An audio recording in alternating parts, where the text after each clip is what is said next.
On va se faire un petit record les gars. Salut YouTube, on est sur Infinite Magic Cred. On va se faire un petit, on va dire une petite tier list, un petit checking de tous les héros du jeu. Comme ça on aura une idée un peu de tout ce qui traîne. Donc ça va être assez long parce qu'on va essayer de décortiquer un petit peu tous les héros. Donc on va partir sur le premier mythique. Brynhild, comme ça au moins on aura un avis un peu sur tous les héros. Bah déjà elle est belle. Franchement elle est vraiment jolie. Elle a un skill switch, donc ça c'est assez intéressant. C'est un perso de défense, donc plutôt orienté sur le tank.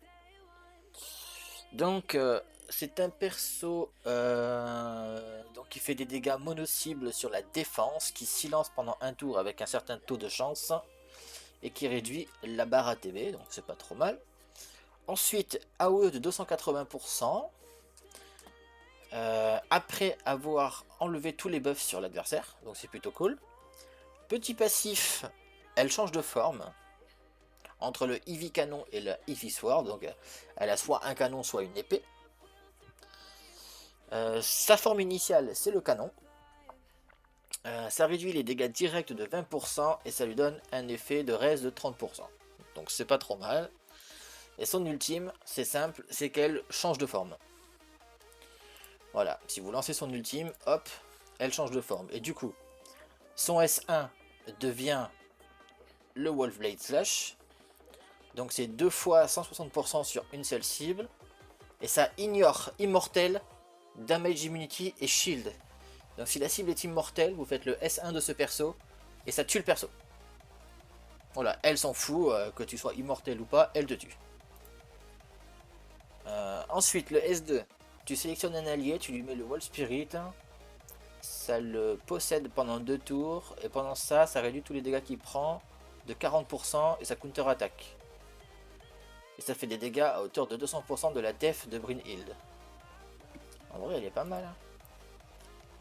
Son passif, c'est qu'elle fait plus de dégâts directs et elle fait 40% de extra crit damage, donc c'est gratuit. Et du coup, son ultime, bah, elle repasse en mode canon, etc. En vrai, pour faire un résumé de ce perso tanky, ignore l'immortalité adverse, les shields, les damages immunité, et ça protège un allié. Donc, donc c'est pas trop mal. Ensuite, on part sur Melia. Donc, Melia, c'est une Valkyrie orientée DPS, mais sur une stat qui est le HP Burn. Le HP Burn, c'est quoi? C'est un poison, un dot, un effet néfaste sur l'adversaire qui fait des dégâts en fonction de ses HP max. C'est stackable 5 fois. Et il faut prendre en compte la chance de poser les malus, l'effet d'augmentation des dots et les HP. Par exemple pour Melia, si vous voulez la stuffer, vous cliquez sur détail, il faut la stuffer en HP, en effect hit et en mastery. Ça va augmenter grandement ses dégâts. Ensuite son kit il est très simple, hein. Vous la transformez en Valkyrie avec le S3. Une fois qu'elle est en Valkyrie, elle contre toutes les attaques. Vous voyez, elle est immunisée au contrôle effect et elle aura 100% de chance de contre-attaquer. Et à partir de là, elle peut mettre des effets d'HP burning et ça détruit des boss. Donc c'est un très bon perso pour détruire des boss. Melia me manque, ça c'est normal.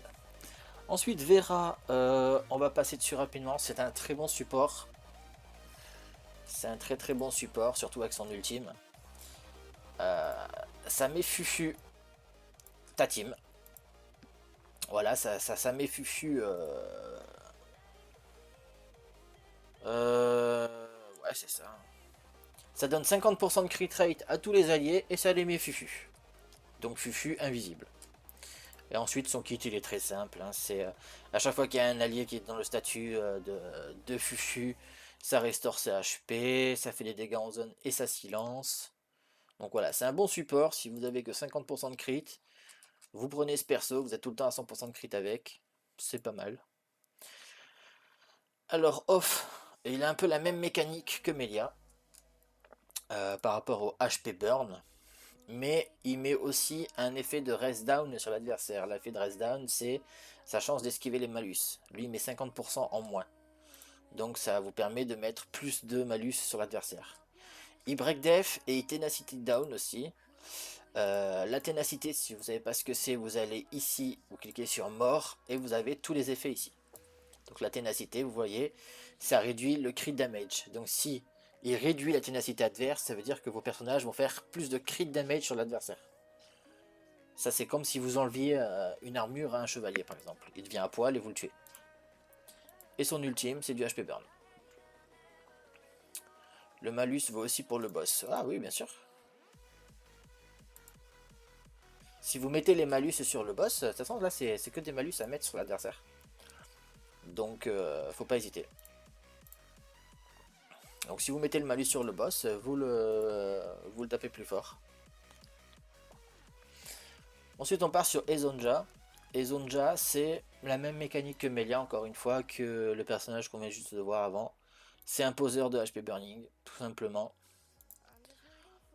Sauf que lui, il fait plus mal encore avec ses HP burning, donc c'est encore meilleur. Voilà, tous ses sorts, c'est de mettre des HP burning, des HP burning. Et il fait des dégâts supplémentaires, etc. Donc ça c'est un très bon boss killer aussi. Ensuite on part sur Greta. Greta qui est un très gros mono-cible du jeu. Qui a été up il me semble. Donc sur le S1 elle tape en mono-cible, elle a une chance de freeze l'adversaire. S2 elle tape toujours en mono-cible et elle met le Filben S2. Le Filben S2 c'est une augmentation de 40% de dégâts. De toutes les sortes. Vous le mettez à l'adversaire, toute votre team tape 40% plus fort. En soi. Son passif, elle donne 15% de chance de résister au debuff. En plus pour les adversaires. Non, pour les alliés, pardon. C'est pour les alliés. Vos personnages résistent 15% de plus. Donc au malus, etc. Et son ultime, il a un très gros ratio. Ça enlève tous les buffs qu'il a. Et après, ça fait jusqu'à 780% de dégâts. Et ça peut faire jusqu'à 100% de dégâts supplémentaires pour chaque type de buff qui a été enlevé. Donc c'est clairement un perso qui, en gros vous imaginez la scène, elle enlève tous les malus, elle vous met une grosse patate, elle vous tue. Voilà, donc c'est un très gros mono-cible dans le jeu. Ensuite on va parler sur Ariel, qui est un très gros mono-cible slash multi-cible. Bonsoir, l'aventure se passe bien? Bah ça va Raider, ça va Raider. On fait un checking un peu sur tous les héros là. On va se faire un petit checking complet de tous les héros et après on va continuer l'aventure. Donc mono cible très intéressant, elle a que 2 spells parce qu'elle a 2 passifs. Donc spell numéro 1, dégâts mono cible. Spell numéro 2, slash ultime, très gros dégâts multi-cible, mono cible, pardon. Et ensuite, elle gagne des stacks de Fufu, donc elle se met elle-même en Fufu.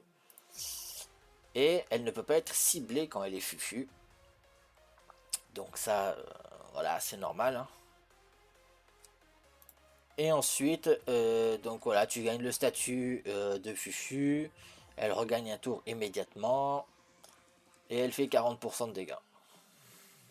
Pendant ce tour, pendant qu'elle a ça sur la tête. Elle tape tout le temps, de toute façon. Elle, de ce que j'ai reçu en retour, vous tapez, elle va taper sur une autre personne. Vous tapez sur une cible, elle va taper sur une autre personne, etc. J'attends l'avis sur Soli, ça va arriver.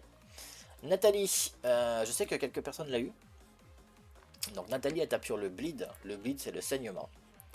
Donc voilà, mono cible plus post bleed, multi cible plus post de bleed aussi. Et ici ça met un stack de bleed pour tout le monde pendant 2 tours. Après ça elle fait 140% de dégâts sur tous les ennemis. Et elle a 30% de chance de réduire sa résistance. Donc c'est pour pouvoir poser les bleeds supplémentaires. Et son passif, elle a 30% de chance de remplacer le Side Strike avec le Blood 36. En gros, c'est de remplacer ça, il me semble. Hein. Ah non, c'est de remplacer le S1, c'est ça? C'est ça. En gros, son passif, c'est qu'elle a 30% de chance de remplacer son S1 par son S2.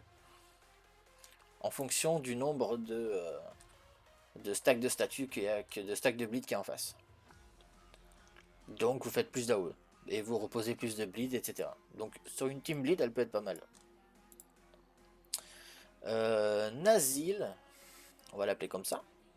Il a un skill switch. D'accord. Donc c'est un perso de défense, donc plutôt tank. Son S1, il tape en mono cible et il a une chance de freeze. Et la chance elle est doublée si le High Shield a été activé. Donc le High Shield, je présume que ça doit être voilà, son ultime. Ça active le High Shield sur lui, il augmente ses HP de 50%. Cet effet est réduit de 20% par tour. Quand l'High Shield est terminé, il devient immunisé. Non, tant que le High Shield est en cours, pardon. Il devient immunisé à tous les contrôles, il gagne un tour supplémentaire. Quand ce skill est passé en shield support, il sélectionne un allié pour lui donner le ally protection. Le ally protection, ça veut dire qu'il prend une partie des dégâts de ton allié. Pour lui, c'est lui qui va tanker à sa place en fait. Et tu peux protéger jusqu'à 2 alliés en même temps. Ok, et ça restaure 20% d'HP. En vrai, c'est pas dégueu. Hein. Et du coup, ça a son autre version. Shield support. Donc là, tu sélectionnes ton allié, tu lui mets la protection. Ok, ok. Quand tu lances une multi-combat, tu peux fermer le jeu. La multi continue. Ouais. Ouais, rêve. Ça, c'est plutôt pratique d'ailleurs. Bon, mais c'est un tank qui protège les alliés, qui récupère sa vie et qui freeze. Donc, plutôt une bonne front lane. Alors, maintenant on va passer sur Wim. Wim, là on est passé sur les épiques. On a quitté les légendaires. Pour cette tribu du moins. Bon bah c'est simple. Wim c'est un gros protecteur. Voilà, il donne 40% de ses... Enfin, comment dire. Il donne un shield à hauteur de 40% de ses HP pour tout le monde. Donc plus vous avez d'HP, plus vous aurez un shield. Et le S2, il donne consolidation. Consolidation, c'est une réduction de dégâts de 20%. Voilà, il est là que pour ça. Donc il est basique, protecteur. Donc voilà, si vous cherchez un petit tank, c'est sympa. Thérèse, qu'est-ce qu'elle nous fait elle? Elle réduit la résistance, elle burn et elle burn. Je pense que tu devrais faire une vidéo par faction. Bah écoute, ouais c'est possible. Hein. Je vais voir. Donc là on est sur du burn, du break def et de la résistance down. Ok, bon bah elle peut aller dans une team burn.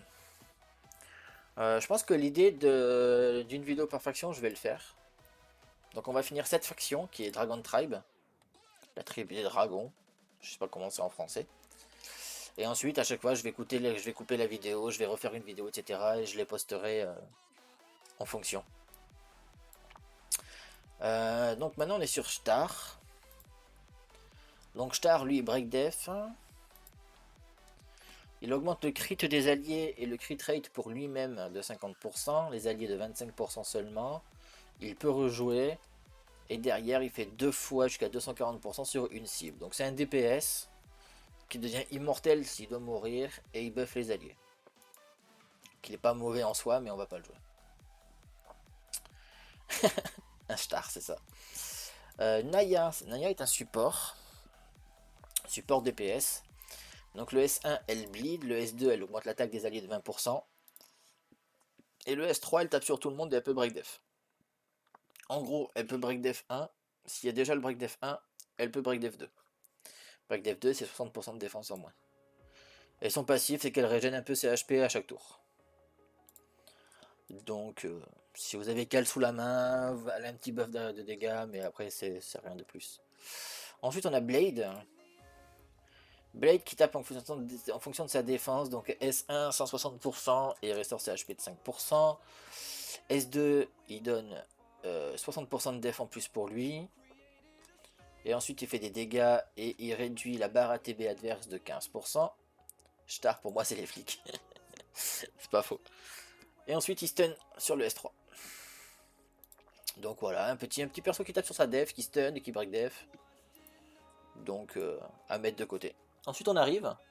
Il est pas mal son Chara design. Son cara design est pas mal. Au début, je croyais que c'était une meuf, mais en fait, c'est un mec. Alors, 2 fois 60% et une chance de bleed. Ensuite, counter-attaque pendant 3 tours avec un buff de Effect Hit. Ça permet de poser plus facilement les effets négatifs. 50% de chance de réduire le cooldown. Ok. Et là, il tape 5 fois 70% avec des chances de bleed. Ok, bah lui par exemple, il va marcher très bien avec Natalia. Nathalie, pardon. Natalia, c'est un autre jeu. Donc pas mauvais. Joseph, bah, il a une grosse épée.